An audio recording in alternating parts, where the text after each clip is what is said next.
Hi everyone, this is Charlie Chan. Welcome back to USNS News. Here's the news I'm sharing today. Think South Korea is just a side character in US strategy? Think again. The commander of US Forces Korea just sent a loud message. Korea is not a side chapter.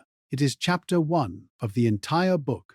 General Brunson points out that the Korean peninsula is the hinge connecting the Asian continent to the Pacific. If you look at the map, US forces are already positioned inside the first island chain, making this region a central pillar for Indo-Pacific security. As military cooperation between North Korea and Russia deepens, the US-South Korea alliance is fast-tracking modernization.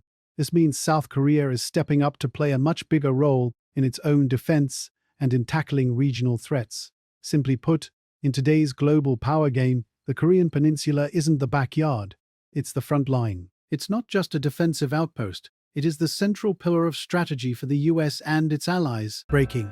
Defense Secretary Pete Hegseth is pushing a massive Pentagon overhaul.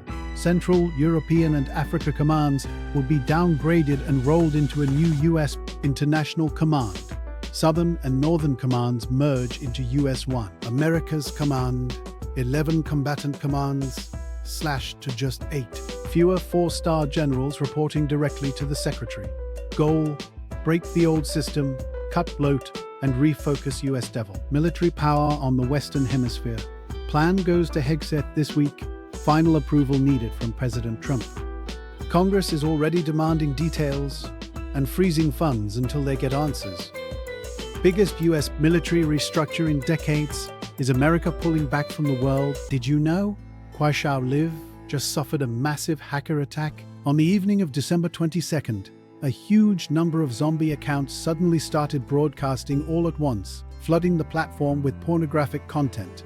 Viewers in those live rooms shot up to tens of thousands, or even over 100,000. In no time, the platform's moderation failed temporarily, forcing them to emergency shut down all live streaming.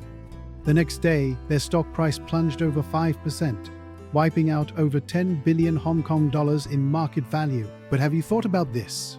If you replace the explicit content with propaganda videos, this technique of bypassing reviews in bulk and instantly pushing content could be used in wartime for saturation attacks on enemy platforms, rapidly spreading truths, shaking public morale, and creating massive public opinion storms. This is already a low-cost weapon in modern information warfare.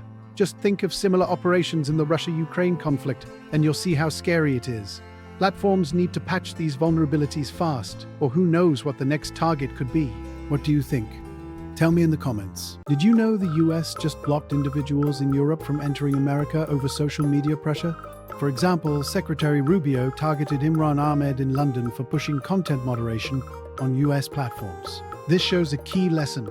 Sanctioning entire countries often hurts ordinary citizens, but focusing on specific individuals directly links responsibility to consequences, making enforcement far more precise and effective. An article in the Washington Post dated December 18, 2025, stated that US and Chinese satellites are increasingly maneuvering close to each other in geostationary orbit, in what defense officials call dogfighting, largely for intelligence collection and positional advantage. The article recounts a February 2022 encounter in which the US patrol satellite USA-270 approached 2 Chinese Xi'an 1-2 spacecraft and 1 Chinese satellite countered by slowing to foot positions using sun angle for concealment and imaging advantage. Such encounters unfold over hours or days, enabled by satellites designed to conserve less fuel and maneuver more like aircraft. Officials warn this reflects accelerating space militarization with future risks of jamming, dazzling, or destructive counter-space tactics.